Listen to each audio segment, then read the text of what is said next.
So recently Andreas asked me, how much time do you need to make a game? Feeling a bit bold, I confidently said 10 minutes. I mean, it's not like he would have any way of finding out. Of course, he responded with, great, let's make a video on that. And in this video, we're gonna respond to Brackeys challenging me to a 10-minute game challenge. We tried creating a small game in a couple minutes, between 10 and 30 minutes to be exact.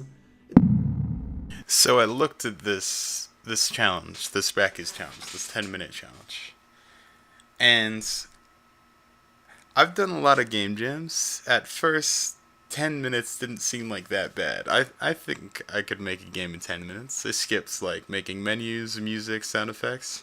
That seems doable. Just coding mechanics seems doable for me in 10 minutes. So I thought, let's give it a shot. But let's not just give it a shot. Let's do it the way Brackeys and BlackthornProd did, and let's do it without preparing any art or assets. Here's how it went.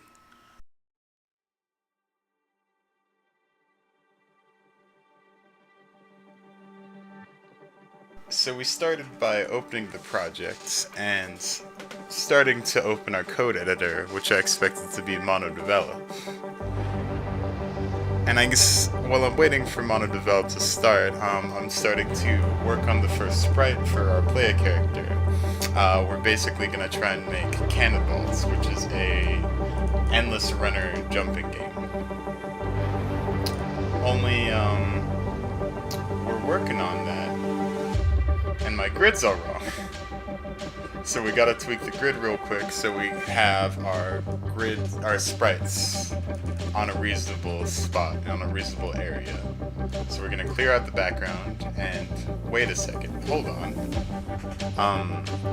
That doesn't look like mono-develop. What the heck is that? So I learned very quickly. I had just reinstalled Unity on an effectively new computer.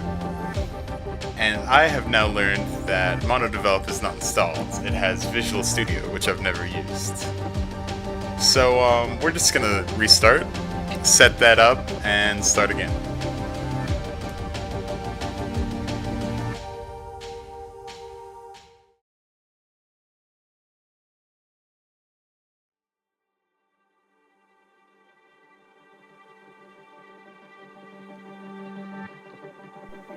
So we start again with the sprites. Just doing a quick run animation.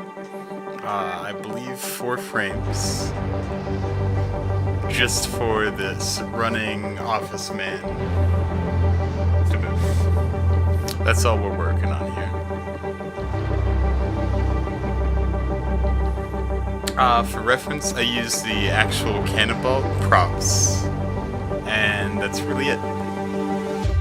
So we'll skip ahead and see the done sprites.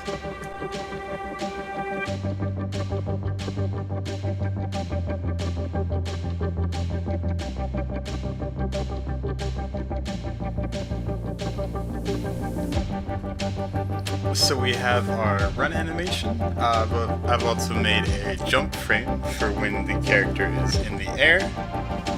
And we're gonna make a sliding animation too, just in case we have time to do the slow mechanic from Cannonball. But let's take a look at the code. Before we do that, we're gonna import our sprites into the Unity editor and take them through the automatic slicer to bring them, or change our sprite sheets into individual sprites that we can pass to our code that we're about to write. You can see it's almost about 10 minutes already, and I see this and I get a bit nervous and decide, maybe I should wait actually, given that thing. So we've already failed one part of this challenge, which is, well, part of my challenge, which was to not make sprites beforehand. So what we're gonna do is just disregard our art time and consider it as if we're starting over, because we've already broken the 10 minutes. So we start the script by doing what we do with every script, which is erasing the whole thing. We're going to set a speed variable. This will allow us to modify the speed our character moves right in the actual editor rather than modifying the code every time we want to make small adjustments. And we're going to go to our updates, our update function, which is called every frame every time we render graphics. And we're going to write some input code to allow our character to jump. But if we're going to do that, first we're going to need to add a rigid body to allow our character to move, because calculating collision and doing it the hard way is kind of out of scope for this. We don't got time for that. So we're just going to hurry up and set a reference to our rigid body in our code, which we're then going to take into our jump update function and modify and allow add force so we can jump. Does that make any sense? We're adding force upward so that our character moves up when we press the spacebar key. Once that's done, we're going to add in some code to the rigid body. We're going to push it right to force the character to move right every frame. Because we're modifying the velocity of the rigid body by hand, this means that the speed will be much more effective and it'll move without considering friction as much, meaning it'll start to gain speed and it'll get harder to control just like in cannonballs. So we're just gonna get confused about how to compile in Visual Studio for a minute, and then we're gonna go to our actual editor and see if it works.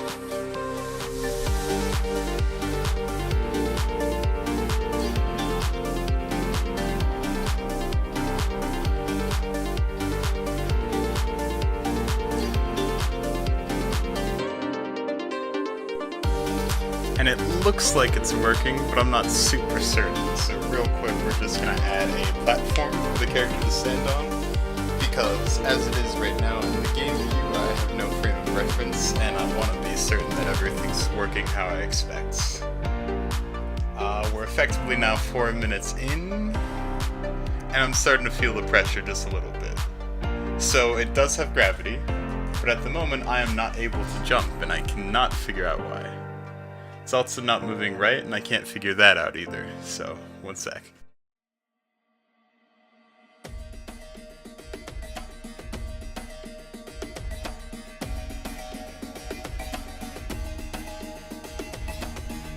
And oh, there it is! So we figured out we are moving by upping our speed value and our jump value, but we had the default set to so low that we genuinely couldn't tell we were moving. So we're just going to tweak those values real quick until it feels good. A little too fast. And right here we're setting our camera. Well, we are going to set our camera to be a child of our player character, our sprite. And it being a child of this player character means that it'll inherit movement and rotation of the camera. And immediately as we play, we see a problem there, in that the player character rotates, which, you know, is bad. So we're gonna go ahead and check the fixed angle on the rigid body 2D, which will stop it from rotating and keep it aligned as a human would generally walk, which could be important, you know. Then we're getting back to the code, and we're going to start encoding this jump timer. So how we want it to work is, once we've detected that we've left the ground and we've already jumped, we want to continue giving a slight amount of force upwards for a certain amount of time as long as space is held down. This will allow us to have a higher jump height when you hold down space, and it also avoids the normal problem of having to graph some huge mathematical movement speed equation, which I'm not super into, especially under our times crunch. So we were instead just going to do this. It'll give extra force for 0.2 seconds. So we'll just code that and give it a shot. And here we find our first major stumbling block. Visual Studio hasn't built an autocomplete profile thing yet, so I'm not actually getting a code recommendations when I try to type out code. which means I'm gonna need to look up the exact method to type out what I want to do, which is to check if we're touching the ground with a raycast 2D. This is actually for stumbling block and cost me quite a bit of time having to look this up in the manual, because the manual, it's good, but it's kind of slow for our purposes. So we go to check our code that we've just written for this raycast, and almost immediately find that there's an error in our code. Less than a minute left, so we're gonna go and check the manual to see what we did wrong, which was this right here.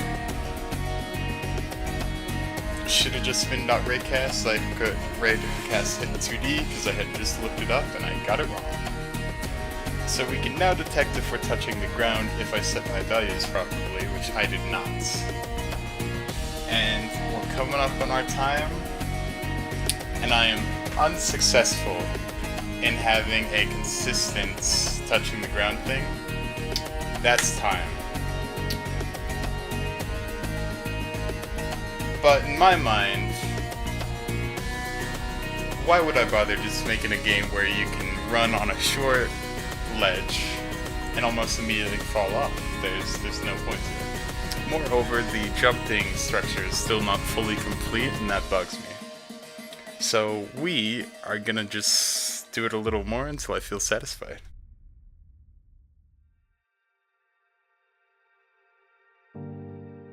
So as our first step in making the game feel better and be an achievement that I'm willing to let lie, is to fix our raycast check to see if we're on ground.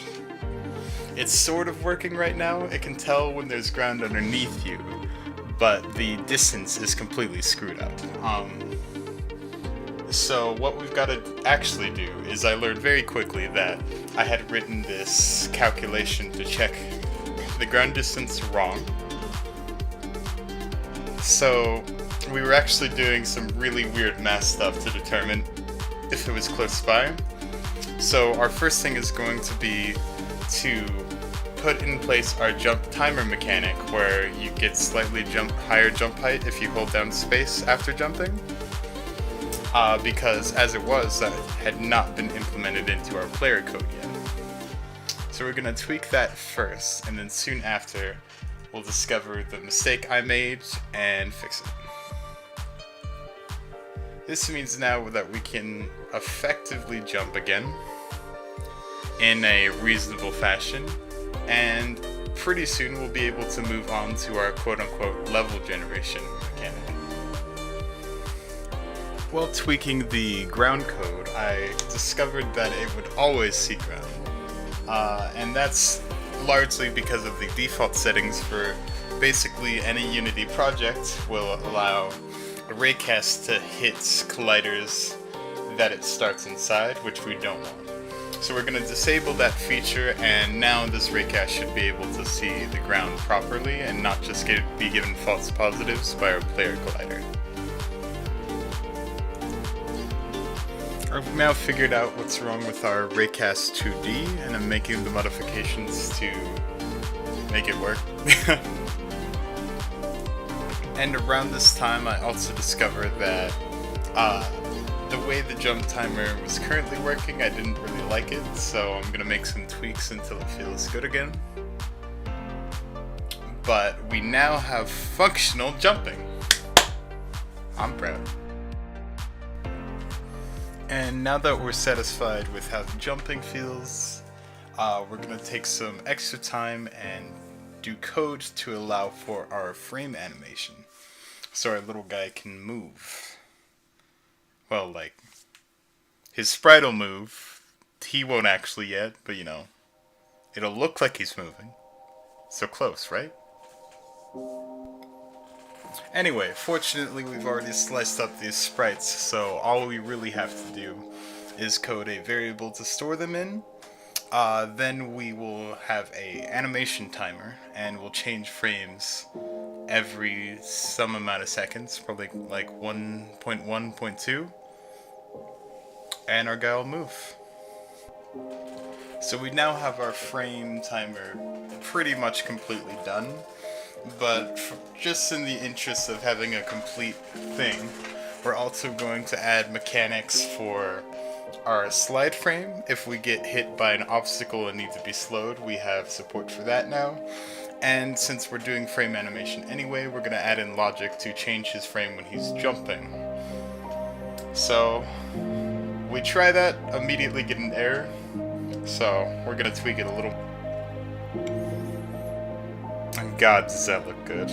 I mean, as long as you don't think too hard about his jacket not moving and his arm not moving, or how his fist gets a little bigger when he jumps.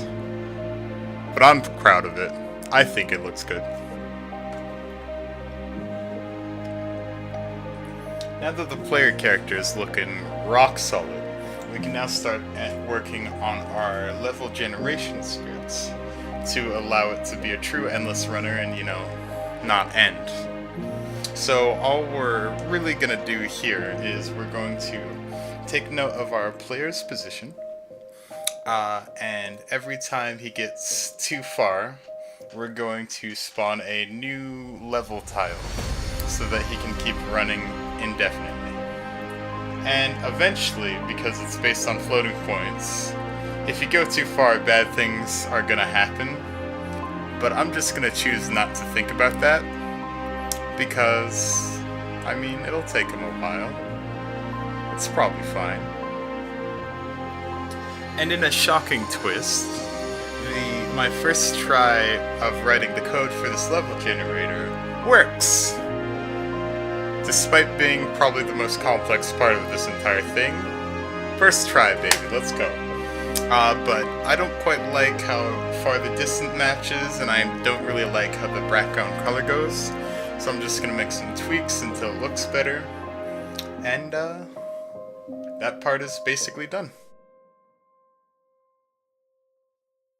However, now that my player can run it indefinitely, I'm starting to notice the fact that speed grows exponentially. It's going at a constant rate each frame, and it becomes untenable and extremely difficult very fast.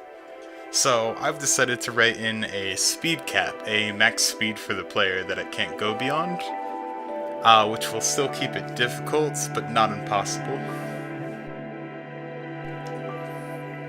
And that's our game. You start out real slow, because of friction, but the moment you start jumping, you start gaining speed until you reach your theoretical max, and friction stops being a problem.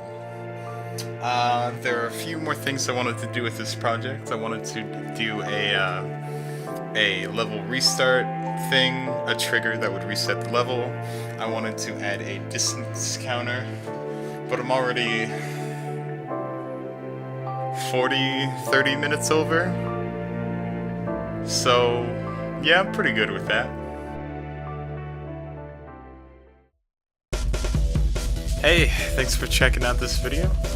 If you're interested in my games and you want to know more, please check out my last game, Matori. It's a strategy twin stick shooter, except for it's only one stick. Yeah, link in the description.